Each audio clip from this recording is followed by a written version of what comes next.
Hi, I'm Brittany Laughlin, a partner at Lattice Ventures, and today I'm here to talk about the technology that's shaping our future. So I was pretty excited when I was asked to speak here because I was supposed to reflect on some of the current events that are happening in the world. And this week has been phenomenal for tech changes. For starters, the iPhone X came out. Amazon, they're having cities try and compete to incentivize them to open their headquarters in different places. There was the biggest security breach ever with Equifax. 143 million social security numbers were released. And there have been some of the worst natural disasters hitting the United States in a long time. So who's excited about the future now? We got the good, we got the technology changes, we have new jobs being created, but we also have the challenges that come with a lot of this technology. So I'm here today to tell you about how this technology is going to be impacted in the future and how these different trends kind of pull together and how they will impact your business. So I'm a partner at Lattice Ventures. We're an early stage venture capital fund here in New York. We believe that the world can be a better place using technology to get there. So how we do that is we work with early stage entrepreneurs that are making it easier to learn, earn, collaborate, and enjoy their lives. Basically, prosperity. So how can we use technology to do that? Now, prior to starting Lattice Ventures, I've worked with a lot of startups, and I've seen that this can work. It can be successful. So at Lattice, we work with small companies with the hopes of getting to IPO. And these are some of the examples of the companies that I've worked with prior that have done that. I especially like to point out Kickstarter and SoundCloud and Wattpad and Etsy as great big companies that not only use technology to empower people, but also to create new jobs and a new economy for creators. So the biggest changes that we see in technology that are going to have an impact on every business out there are connectivity, computer processing, and competition. So starting with connectivity, there are currently 3.4 billion people connected to the internet. Now, this is about 46% of the world's population is connected to the internet, which is unprecedented. And there's 2.8 billion that are on smartphones. So the world is coming online. These growth rates used to be very sharp, but now we're growing about 10% year over year because as things have leveled off, we're getting peak penetration. And what this means for businesses is that people are interacting more often online. You think of a day, there's 24 hours in a day, and people in the US are spending about just under 6 hours of that time. And if you account for 8 hours of sleeping, that's a lot of time that we didn't used to spend on the internet. What's also changing with that is how we connect to the internet. So how many people here have an Echo in their home somewhere? I bought one. I allow it to listen to everything I'm saying. But what's interesting about this is it actually probably accounts for other people that use the internet that don't get counted. I was at my friend's house, and her 2-year-old daughter is not allowed to use screens. She's not allowed to use an iPad, can't watch TV, but she knows how to use Alexa. So whenever she wants a song to change, she'll just simply say, "Alexa, next." So she's already interacting with a lot of this technology even before she sees a screen. And that's how a lot of the world will use this technology. They don't need to use a text interface to engage. They can use things like voice recognition in order to make an impact. So we've also seen this in Siri in your phone. Now I think it's programmed that if you say, "Hey Siri," it'll pop up. So my phone, I turned it off because otherwise it would hear my voice and it would recognize that and it would ask me what I needed. That's a big shift, the fact that your phone doesn't even have to be in your line of sight in order to engage. But it's not just voice that's going to be changing the way we interact. The CEO of Pinterest said that the future of search is going to be in pictures. And I believe in that because we've made such huge leaps in image recognition. Computers are now able to view images and decipher what's inside of them. Not only that, they can also use computer vision to see things that they've never seen before. Now, image recognition, it usually is based on patterns, but computer vision is its ability to take all of the knowledge that it has and identify new things. Now, in this picture, you can see that it's identifying oranges and bananas. Well, think about if a robot's going to walk down a grocery store aisle and be able to pick out those items because it knows all of this information about oranges. So that's information that has never been tagged, it's never been processed, it's in the real world. Computers can now see just like humans can.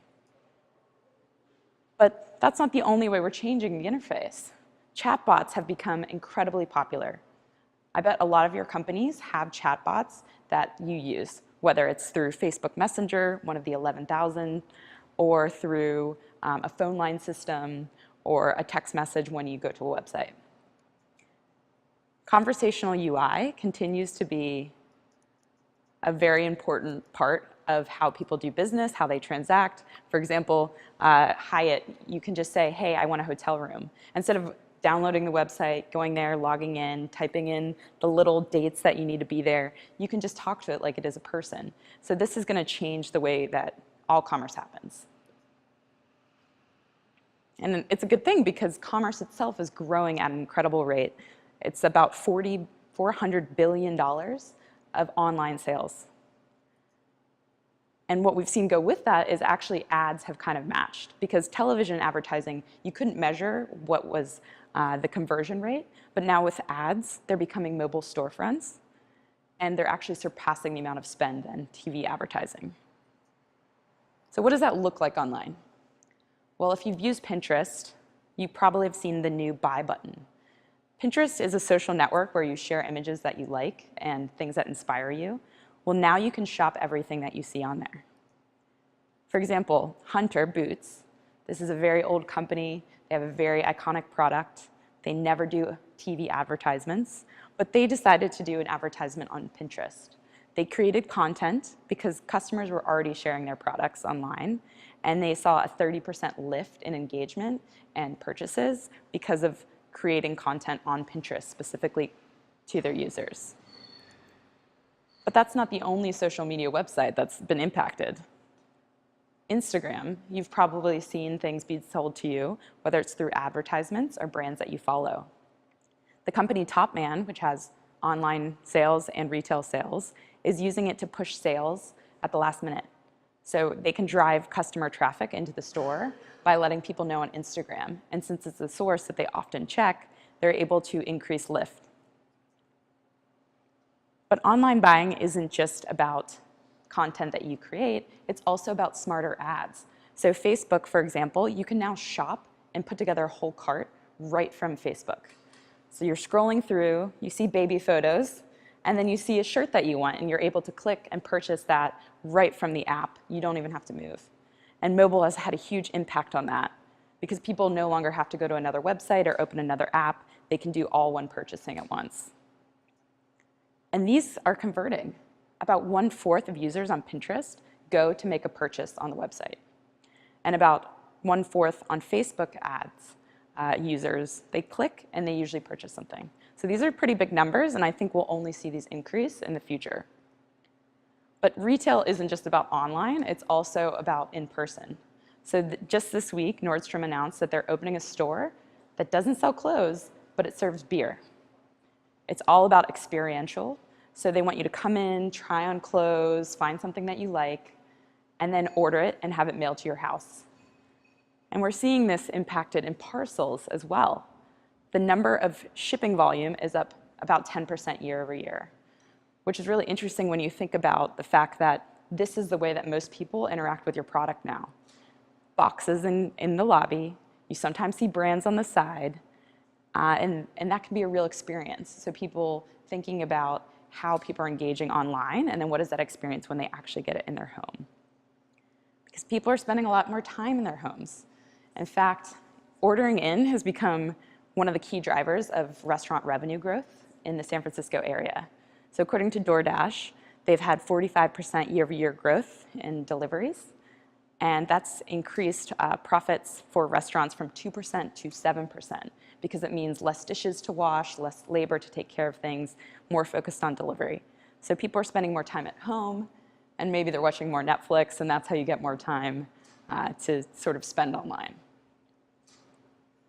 But it also changes the way that we work. So this connectivity, it's actually a lot easier to be a remote worker. It's easier to hire someone who lives in a remote place because there's such good connectivity. So you can see in this chart here from The Economist that there are a lot of remote employees, and 40% of US employers are allowing this flexibility.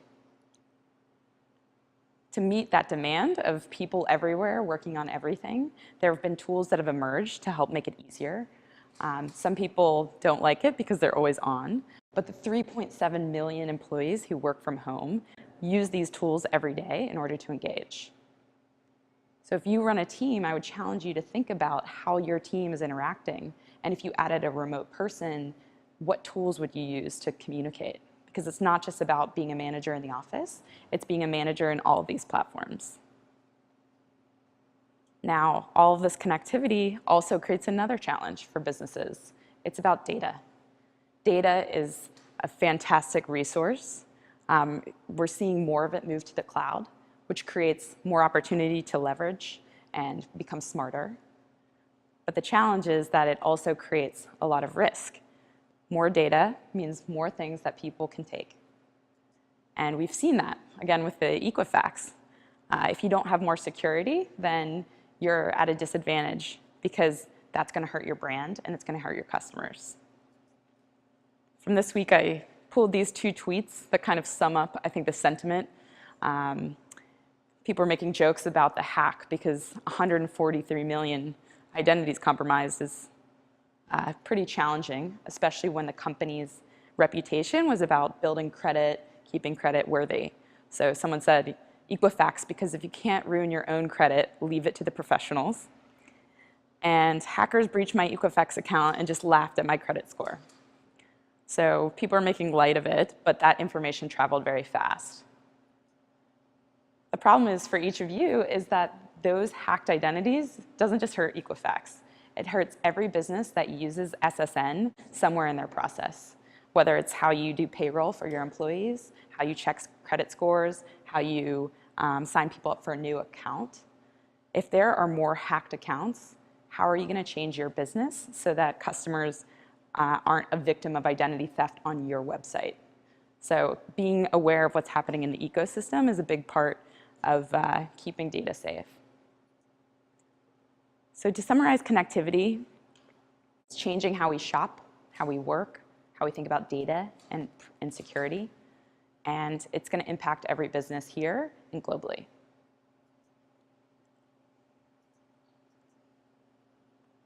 The next big theme that we've seen emerge, and you all have as well if you've seen the new iPhone, is that more computer power is coming. There's a supercomputer in your pocket. The old iPhones even had more computing power than the original computers that took up a whole room. And it's actually breaking Moore's law. Moore's law says that every year computing power will double. Well, we've actually surpassed that and no longer holds. So this kind of blue line falling off the cliff there, we are far more outpacing Moore's law, which is more linear, with the growth of being able to pack more computing power in smaller amount of spaces.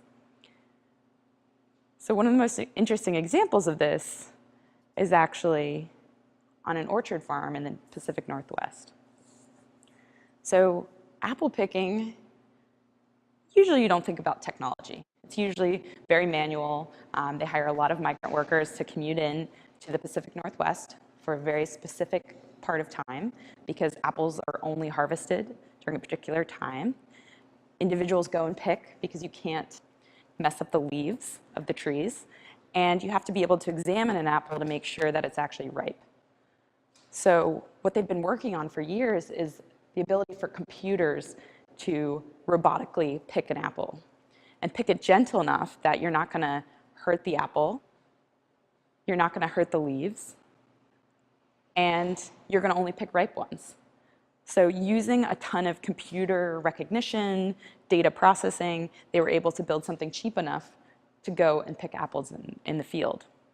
And these machines are actually being licensed out as a new business model so that companies, when they want to pick apples, they can just hire these. They don't have to worry about immigration challenges, political climate, because they don't have to rely on workers who come in from other, who legally come in from other countries to pick apples in order to survive as a business. So this impacts not only labor and computing, but it also changes the way that we think about how a workday would look. So computers can work all day. They can work all night. They can use lights in order to pick. They can pick apples when they know that they're perfectly prime versus they looks kind of prime. And that automation isn't just limited to apple picking. We're seeing this in self-driving taxis. Uber has been driving these on the road in Pittsburgh, which causes concern about what about all the labor? What about taxi drivers? What's going to happen to them? But then on the flip side, there's a lot fewer accidents because self-driving cars have a lot more data. And we're able to pack all this supercomputing power into a very small machine. So maybe the outcome is that there's better survival rates of crashes, there's fewer crashes. People ask this about the truck drivers as well. So there's 3.5 million truck drivers, and it's estimated that transportation will be the hardest hit by automated labor. But on the flip side, there's 48,000 open jobs to be a truck driver right now. It's not very enjoyable work, can be quite dangerous, it's long hours, and younger people don't want to do it. So even though we are adding more robots that may replace jobs, there's going to be potentially an increase in the amount that we're able to ship because robots will be able to take over and fill. So that's similar to what we're seeing in this BMW factory in South Carolina.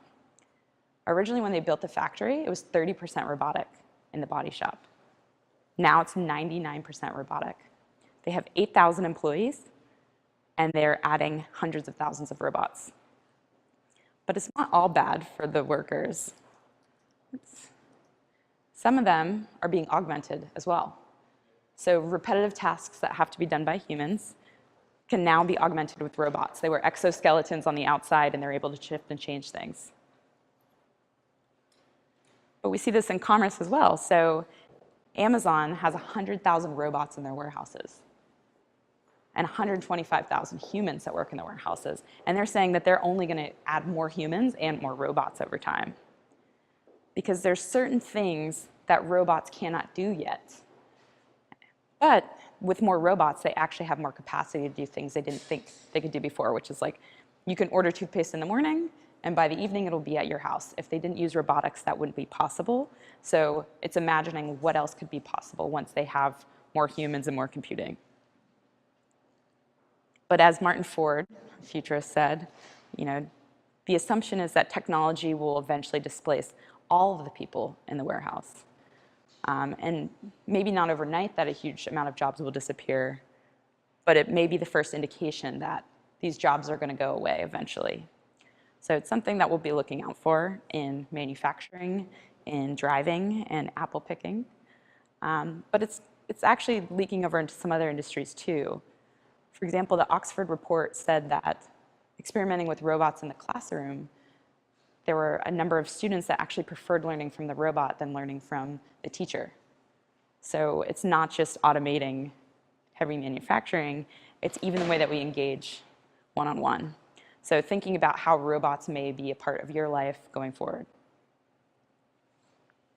Especially if you're thinking about jobs. How are you going to hire? Are you going to hire robots or individuals? Are you going to increase your workforce or decrease it? Because it's projected that 76 million jobs will be lost in the US from AI. But there is some hope. So genomics is an emerging sector that didn't ever exist before without the computing power that we have now. They're creating 150,000 jobs, $965 billion worth of economic opportunity, and it goes back to the same principles of Moore's Law. So you see here Moore's Law, and then you can see the sequencing explosion. It used to cost $1 billion to do one genome sequence. That cost has now dropped to $1,000, which makes it accessible to so many more people, and it's actually changing the way that we think about medicine. So that means that personalized medicine is up. There's 132 new treatments versus 5 in 2008. The fact that you can actually get customized medicine is only possible because of this computing power. And the great thing about medicine is that everyone is sharing the data. So every genome that gets mapped goes into a big data set that everyone can use. So globally, we're all going to be better off the more people that have access to this. But mass customization is not just in medical. It's coming to every category. Today, there are 98 million Netflix. My Netflix is different than your Netflix, which is different than your Netflix, just as our Spotify. They're all different, and they're using AI on the back end to customize the layout, but never before is that done. Most websites are static. Everyone sees the same thing. This is mass customization. And there's mass customization of retail, too. So Stitch Fix is a $250 million company that provides custom recommendations for clothing to women. They send them to your house, you decide what you want, and then you send back what you don't want. They've recently rolled out their own product line. So what they're doing is they're taking data from what people want and what people wear, and they're creating their own products, and that's creating 1% of revenue for the business. So they're able to predict white tank tops are going to be a thing. We don't need to buy from a third-party seller. We can create them in-house on our own and sell them to our customers. So you are going to see more mass customization in clothing as well. Even things like interacting with customer service is totally customized. If I have a flight coming up, why do I have to go into a website and log in? Why can't I just use my phone number and talk directly to the airline about that flight? So that's what KLM has done. They have a Facebook chatbot. It knows who you are, so it gives you the information that you need without you having to ask for it. So all of this computational power is being used for some pretty cool stuff. But as I mentioned, the hurricanes this week brought up a lot of interesting questions. So this is NOAA, which is one of the most powerful supercomputers in the world. And all it does is track the weather.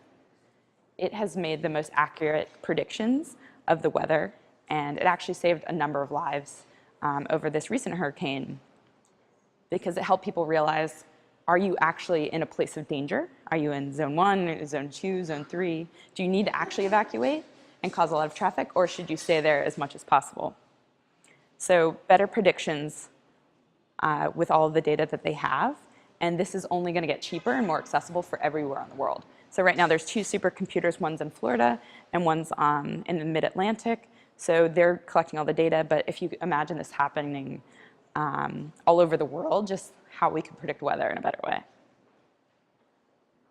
Now, this is kind of a funny one about scaling with chatbots. So with the Equifax hack, someone built a bot that basically will help you sue Equifax. All you do is you put in your information, and it will print out a custom form that you can give to your lawyer based on your data, and then you can sue them. You can get up to $25,000.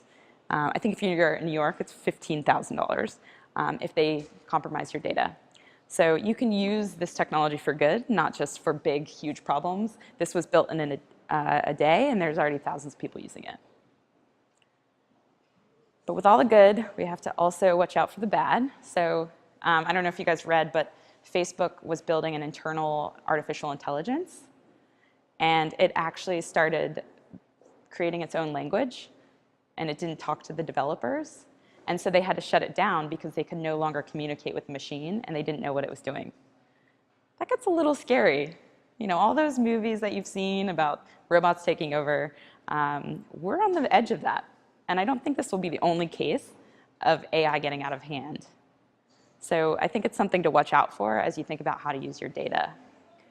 But before we get to true artificial intelligence, there's going to be a lot of machine learning in between, and this is where you really have to watch out if you're building predictions or recommendations. Most data models are built off biased information. So for example, diversity in hiring is always an issue. There's a number of companies looking to add more diverse candidates, but they're basing all their data off their existing data set. So if you've only ever hired white males, and you have a new data set that has white males, they're going to be favored solely because the machine doesn't understand that you're trying to change the model, not keep it the same. So that's something to watch out for. So computing power, think about how you can use this human-robot workforce.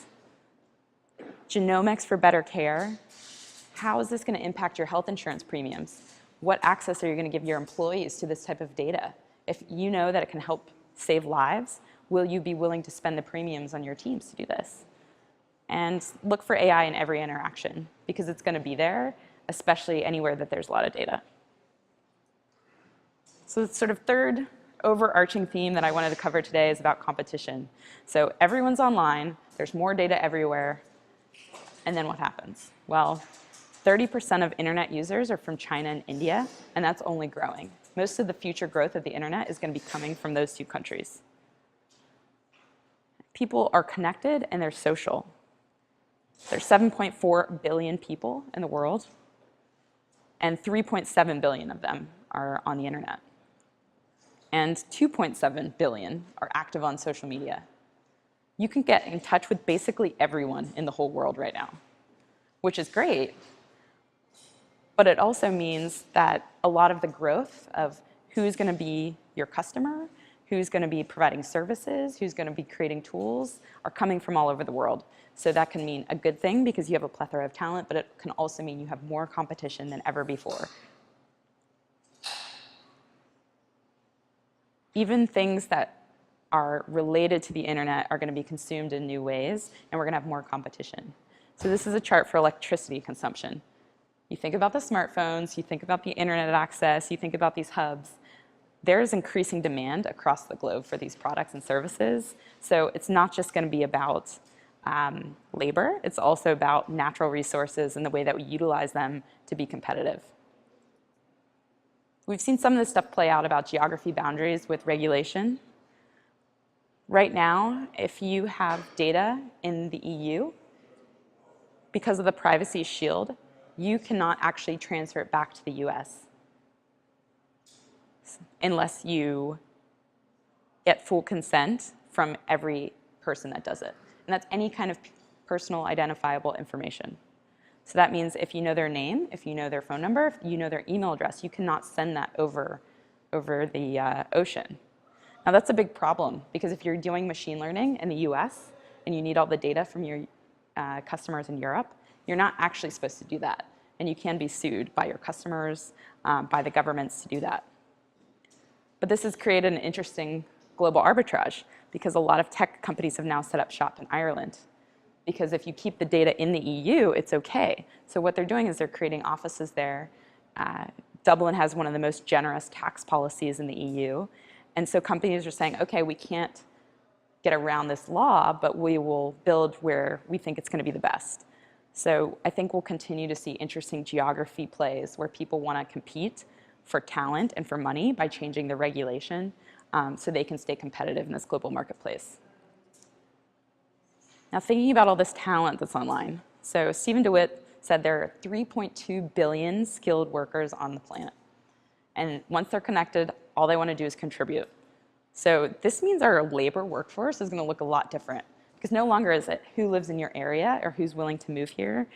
You can basically hire anyone from any country. We're already seeing some different things play out with the rise of automation.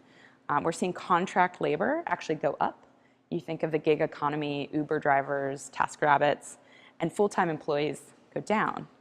So with that, there's more flexibility, but there's also less stability in the workforce. Even in the US, there's a big shift happening of the age of workers. This is the first time in history that a large percentage of the population is baby boomers, the people on the verge of retirement, as well as millennials, who are people who are digital natives from the beginning. So how those different work styles interact in the workplace is totally new, and how it will look when the baby boomers start to retire will leave a big gap for demand. So that's where automation can also help. The thing is that millennials and baby boomers want the same thing. They want good lives, they want relaxing time, they want flexibility with their families, and we may actually be able to do that. Imagine a world where people actually work less time, spend more time with their families, but make the same amount, because robots take over all the emails they don't want to do, or robots pick the apples and they're helping manage and deliver them. So the GM of Deloitte UK said, we should automate as much work as possible, and we should humanize the rest of the work.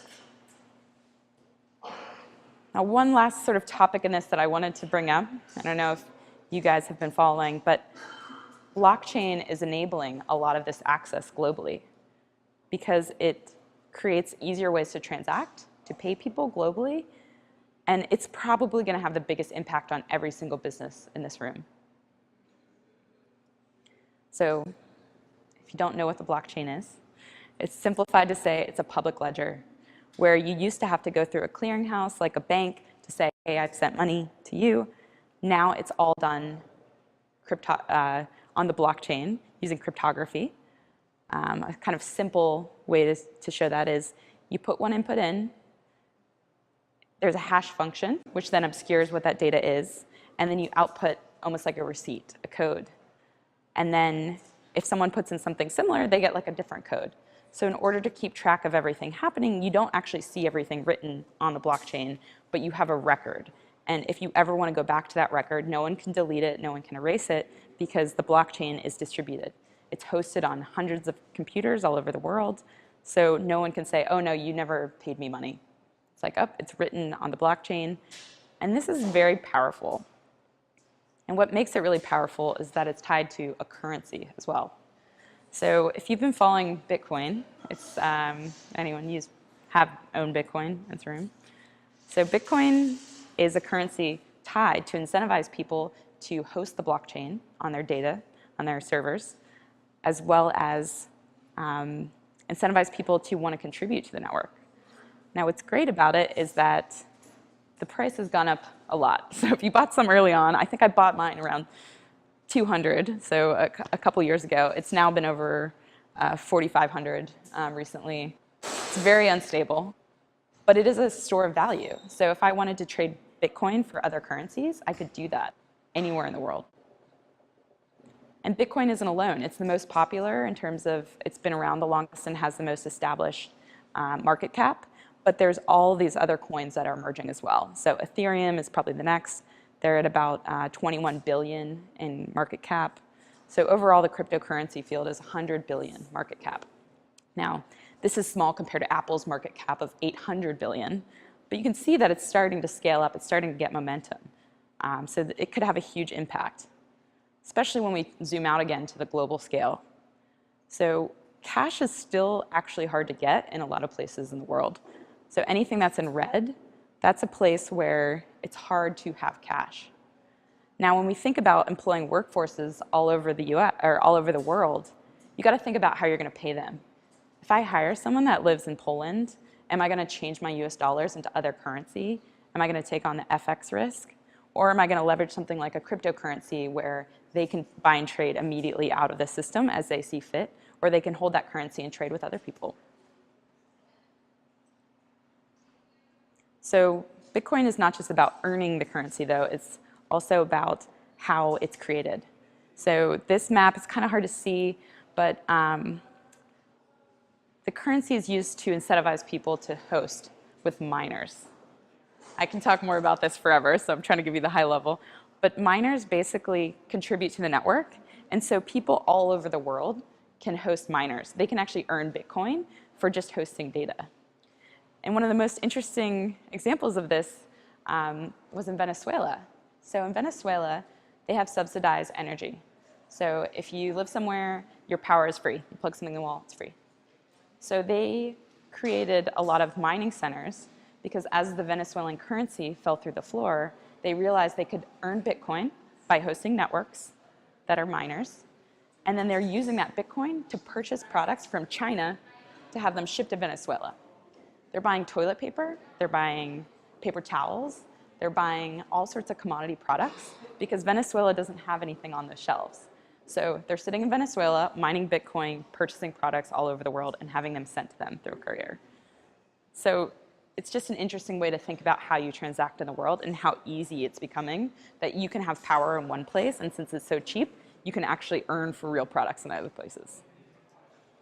Now, just another sort of geographic competition center is for the crypto hub.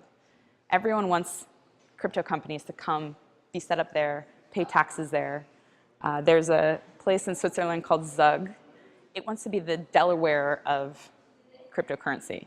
So as most US businesses, they incorporate Delaware. There's an entire ecosystem about people who make money off of Delaware. Zug wants to be that for crypto. So legally, financially, tax-wise, they want to be the hub, and they're attracting people to go there. But they're not the only ones that are kind of competing on the regulatory front for Bitcoin companies to come there. So the US has done some investigations, but there's still a lot of work to be done. China just shut down Bitcoin exchanges in China, but it has one of the most active markets, so people are finding ways around that. So I think you'll see continued competition for regulation, but this is going to be a big source of where you can transact and where you can build. And it gets especially interesting when you look at how many enterprise companies are using this. So it's not just the edges, it's not just the people who are using miners to purchase products. This is also enterprises who are building their own blockchains because they've realized they can cut down the cost of storing data. They can have a better clearinghouse of information. They can save money on audits by using a blockchain infrastructure. And so they're spending a lot of money developing their own internal infrastructure. So if you work at a big corporation and you don't use a blockchain, I would encourage your company to think about it, consider it, and see what it's like. The downside is that there's still going to be risks. There's still going to be hacks. There are tons of Bitcoin that have been hacked.